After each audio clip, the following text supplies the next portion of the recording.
ಶಿವಲೀಲಾ ಚಿತ್ರಕ್ಕೆ ಚಿತ್ರಮಂದಿರ ಸಿಗ್ತಾ ಇಲ್ಲ ಅಂತ ಹೇಳಿ ಇವತ್ತು ಮಂಗಳಮುಖಿಯರು ಫ್ರೀಡಂ ಪಾರ್ಕ್ ನಲ್ಲಿ ಪ್ರೊಟೆಸ್ಟ್ ಮಾಡೋದಕ್ಕೆ ಮುಂದಾಕಿದ್ದಾರೆ. ಯಾವ ಕಾರಣಕ್ಕೆ ಇವರಿಗೆ ಥಿಯೇಟರ್ ಸಿಗ್ತಾ ಇಲ್ಲ ಅಥವಾ ಮೂವಿ ಚೆನ್ನಾಗಿಲ್ವಾ, ಏನು ಕಾರಣ ಎಲ್ಲವನ್ನ ತಿಳಿಸೋದಕ್ಕೆ ನಮ್ಮೊಟ್ಟಿಗಿದ್ದಾರೆ ಪದ್ಮಶ್ರೀ ಪುರಸ್ಕೃತರಾಗಿರುವಂತಹ ಜೋಗತಿ ಮಂಜಮ್ಮ ಅವ್ರನ್ನ ಮಾತಾಡ್ಸ್ತಾ ಹೋಗ್ತೀನಿ. ಅಮ್ಮ ನಮಸ್ತೆ. ನಮಸ್ತೆ. ಇವತ್ತು ತಾವೆಲ್ಲ ಫ್ರೀಡಂ ಪಾರ್ಕ್ಗೆ ಇಳಿಯುವಂತ ಸ್ಥಿತಿ ಬಂದಿದೆ. ಯಾವ ಕಾರಣಕ್ಕೆ ಪ್ರೊಟೆಸ್ಟ್ ಮಾಡ್ತಾ ಇದ್ದೀರಾ? ನಿಮ್ಮ ಮೂವಿ ಯಾಕೆ ಚೆನ್ನಾಗಿಲ್ವಾ? ಯಾವ ಕಾರಣಕ್ಕೆ ಥಿಯೇಟರ್ ಸಿಗ್ತಾ ಇಲ್ಲ? ನಮ್ಮ ಮೂವಿ ಚೆನ್ನಾಗಿದೆಯೋ ಇಲ್ವೋ ನೀವು ಬಂದು ಒಂದು ಸಲ ನೋಡಬೇಕು, ಆವಾಗ ನಿಮಗೆ ಅದು ಅರ್ಥ ಆಗುತ್ತೆ. ಮತ್ತು ನೋಡಿದವ್ರನ್ನ ಕೇಳಬೇಕು ಸಿನಿಮಾ ಹೇಗಿತ್ತು ಅಂತ. ಇಲ್ಲಿ ಕೆಲವೊಬ್ಬರು ಜನ ನೋಡಿದ್ದಾರೆ, ಸಿನಿಮಾ ಹೇಗಿತ್ತು ಅಂತ ಅವ್ರನ್ನ ಕೇಳಿ ನೋಡಬೇಕು. ಆಮೇಲೆ ಇಂಥ ಒಂದು ಒಳ್ಳೆ ಸಿನಿಮಾಗಳಿಗೆ ಥಿಯೇಟ್ರ್ ಸಿಗ್ತಾ ಇಲ್ಲ. ಯಾಕೆ ಸಿಗ್ತಾ ಇಲ್ಲ ಅಂತಂದರೆ, ಅದು ನಾವು ಥಿಯೇಟ್ರ್ ಕೇಳೋಕೆ ಹೋದಾಗ ಇವಾಗ ದೊಡ್ಡ ದೊಡ್ಡ ಸಿನಿಮಾಗಳಿದ್ದಾವೆ, ನಿಮ್ಮ ಸಿನಿಮಾ ಯಾರು ನೋಡ್ತಾರೆ, ಇದು ಆ ಥರ ಈ ಥರ ಮಾತಾಡ್ತಾರೆ. ಆಮೇಲೆ ಥಿಯೇಟ್ರ್ ಕೊಡ್ತೀವಿ ಅಂದ್ರೂ 1 to 3 1 to 2 ಈ ಥರ ದುಡ್ಡನ್ನು ಕೇಳ್ತಾರೆ. ಸಿನಿಮಾ ಅದ್ಭುತವಾಗಿದೆ, ಯಾಕೆ? ಮತ್ತು ಮೈಕ್ಗಳಲ್ಲೆಲ್ಲ ಎಲ್ಲರೂ ಸ್ವತಂತ್ರ ಭಾರತ, ಇದು ಸಮಾನತೆ, ಇದು ಸ್ವತಂತ್ರ ಭಾರತ, ಎಲ್ಲರಿಗೂ ಸಂವಿಧಾನ ಸಮಾನತೆಯನ್ನು ತಂದುಕೊಟ್ಟಿದೆ ಅಂತ ಹೇಳ್ತಾರೆ. ಹಾಗಾದರೆ ಎಲ್ಲಿದೆ ಸಮಾನತೆ? ನಮ್ಮ ಸಿನಿಮಾಕ್ಕೆ ಯಾಕೆ ಅವಕಾಶಗಳು ಸಿಗ್ತಾ ಇಲ್ಲ? ನಮಗೆ ಥಿಯೇಟ್ರ್ಗಳನ್ನು ಕೊಡಿ. ಇಡೀ ಕರ್ನಾಟಕ, ಇಡೀ ನಮ್ಮ ಅಂತ ಒಂದು ದೊಡ್ಡ ಸಿಟಿಗೆ 3 ಥಿಯೇಟ್ರ್ ಕೊಟ್ಟಿದ್ದಾರೆ. 1 ಥಿಯೇಟ್ರಲ್ಲಿ ಒಂದೇ ಶೋ ಕೊಟ್ಟಿದ್ದಾರೆ. ಅದರಲ್ಲೂ 3 ಥಿಯೇಟ್ರಲ್ಲಿ 1 ವಾರ ಮುಗಿದ ತಕ್ಷಣ 2 ಥಿಯೇಟ್ರ್ ತೆಗೆದು ಹಾಕ್ಬಿಟ್ರು ಆವಾಗಲೇ. ಈಗ ಭೂಮಿಕಾದಲ್ಲಿ ಒಂದೇ ಥಿಯೇಟ್ರಲ್ಲಿ ಒಂದೇ ಶೋ ನಡೀತಾ ಇದೆ. ಅದನ್ನು ಯಾವಾಗ ತೆಗಿತಾರೋ ಗೊತ್ತಿಲ್ಲ. ಸಿನಿಮಾ ಮಾತ್ರ ಅದ್ಭುತವಾಗಿದೆ. ಒಂದು ಸರಿ ಎಲ್ಲರೂ ಬಂದು ಸಿನಿಮಾ ನೋಡಿದರೆ ಆ ಸಿನಿಮಾ ಏನೈತಿ ಏನಂದು. ಇದೊಂದು ಸಿನಿಮಾದ ಕಥೆ ಅಲ್ಲ, ಇದೊಂದು ಸ್ಕ್ರೀನ್ ಪ್ಲೇ ಅಲ್ಲ, ಇದು ಒಬ್ಬೊಬ್ಬರ ಬದುಕುಗಳ ಚಿತ್ರಣ ಈ ಸಿನಿಮಾದಲ್ಲಿದೆ. ಅದ್ಭುತವಾಗಿ ಇದೆ, ನೋಡಿದವರೆಲ್ಲ ಮೆಚ್ಕೊಂಡಿದ್ದಾರೆ. ಬೆಳಗಾವಿ ಅಧಿವೇಶನದಲ್ಲಿ UT ಖಾದರ್ ಅವರೇ ಈ ಸಿನಿಮಾದ ಬಗ್ಗೆ ಧ್ವನಿ ಎತ್ತಿದಾಗ ಅವತ್ತು ಸಂಜೆ UT ಖಾದರ್ ಜೊತೆ 200 ಜನ ಶಾಸಕರು, ಮಿನಿಸ್ಟ್ರು, MLCಗಳು ಮತ್ತು ಅವರ ಹಿಂಬಾಲಕರು ಎಲ್ಲ ಬಂದು ಸಿನಿಮಾ ನೋಡಿ ಸಿನಿಮಾಕ್ಕೆ ಮೆಚ್ಚುಗೆಯನ್ನು ವ್ಯಕ್ತಪಡಿಸಿದ್ದಾರೆ. ಅಂಥ ಒಂದು ಸಿನಿಮಾಕ್ಕೆ ಯಾಕೆ ಥಿಯೇಟರ್ಗಳು ಸಿಗ್ತಾ ಇಲ್ಲ? ಇದರಲ್ಲಿ ಏನಾದರೂ ರಾಜಕೀಯ ನಡೀತಾ ಇದೆಯಾ ಏನು ಅಂತ ಅರ್ಥನೇ ಆಗ್ತಾ ಇಲ್ಲ. ಇಂಥ ಒಂದೇ ಒಳ್ಳೆ ಸಿನಿಮಾಕ್ಕೆ ಇವಾಗ ಎಲ್ಲ ಶಾಲಾ ಕಾಲೇಜುಗಳಲ್ಲಿ ಜೆಂಡರ್ ಬಗ್ಗೆ ಒಂದು ಸಬ್ಜೆಕ್ಟ್ ಇರುತ್ತೆ. ಆ ಮಕ್ಕಳಿಗೆ ಜೆಂಡರ್ ಬಗ್ಗೆ ತಿಳಿಸ್ಬೇಕು ಅನ್ನೋದು ಒಂದು ಉದ್ದೇಶದಿಂದ ಇರುತ್ತೆ. ನಂದು ಒಂದು ಜೀವನ ಚರಿತ್ರೆ 16 ಯೂನಿವರ್ಸಿಟಿಯಲ್ಲಿ ಪಠ್ಯ ಆಗಿದೆ, 2 ಪುಸ್ತಕಗಳು. ಅಲ್ಲಿ ನೋಡಿದವರು ಓದ್ದವರು ಎಷ್ಟು ಕಲಿಬೋದು.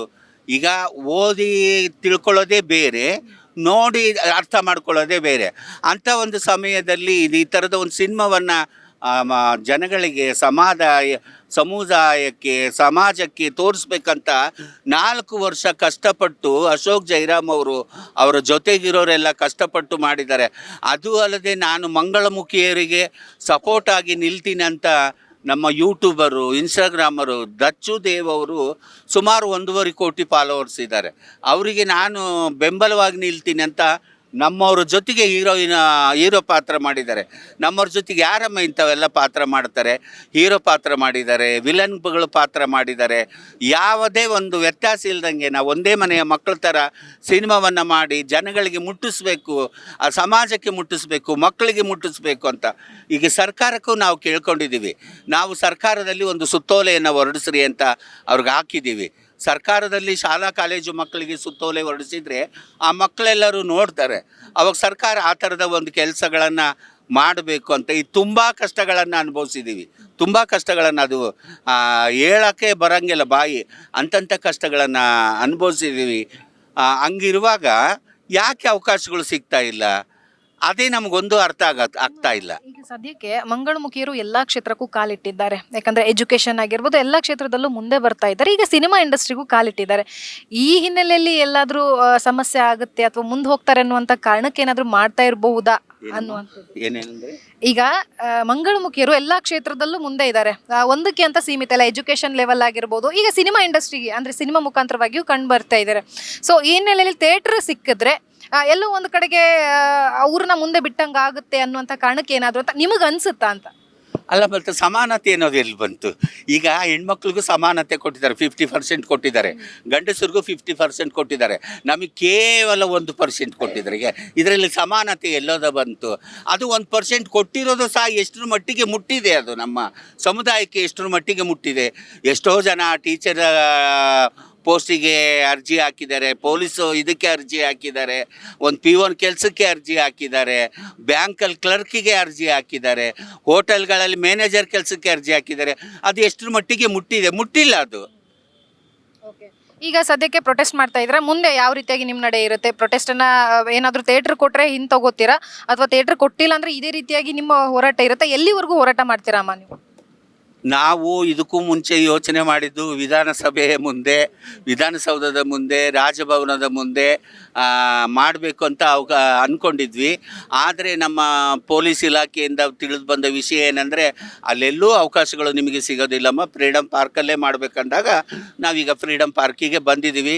ಇದಕ್ಕೂ ಸಿಗಲಿಲ್ಲ ಅಂತಂದರೆ ನಾವು ಗಲ್ಲಿಗೆ ಹೋರಾಟ ಮಾಡ್ತೀವಿ. ಗಲ್ಲಿಗೆ ಬ್ಯಾನರ್ಗಳು ಕಟ್ಕೊಂಡು, ನಮ್ಮ ಸಮುದಾಯವನ್ನು ಕಟ್ಕೊಂಡು ಗಲ್ಲಿಗೆ ಹೋರಾಡ್ತೀವಿ.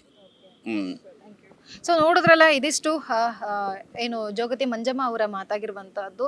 ನಮ್ಮ ಹೋರಾಟ ನಮಗೆ ನ್ಯಾಯ ಸಿಗೋವರೆಗೂ ನಿಲ್ಲೋದಿಲ್ಲ ಅನ್ನುವಂಥದ್ದು ಅವರ ನಿಲುವಾಗಿದೆ. ಹಾಗಾದ್ರೆ ಇದನ್ನ ಗಮನಿಸಿ ಅವರಿಗೆ ಥಿಯೇಟರ್ ಕೊಡ್ತಾರ, ಅವ್ರ ಸಿನಿಮಾಕ್ಕೂ ಪ್ರೋತ್ಸಾಹ ಕೊಡ್ತಾರ ಅನ್ನುವಂಥದ್ದನ್ನ ಕಾದ್ ನೋಡ್ಬೇಕಾಗಿದೆ. ಕ್ಯಾಮ್ರಾ ಪರ್ಸನ್ ವಿಶ್ವನಾಥ್ ಜೊತೆ ಲಕ್ಷ್ಮೀ ಬಾಗಲಕೋಟೆ, ಅಶ್ವಿನಿ ನ್ಯೂಸ್, ಬೆಂಗಳೂರು.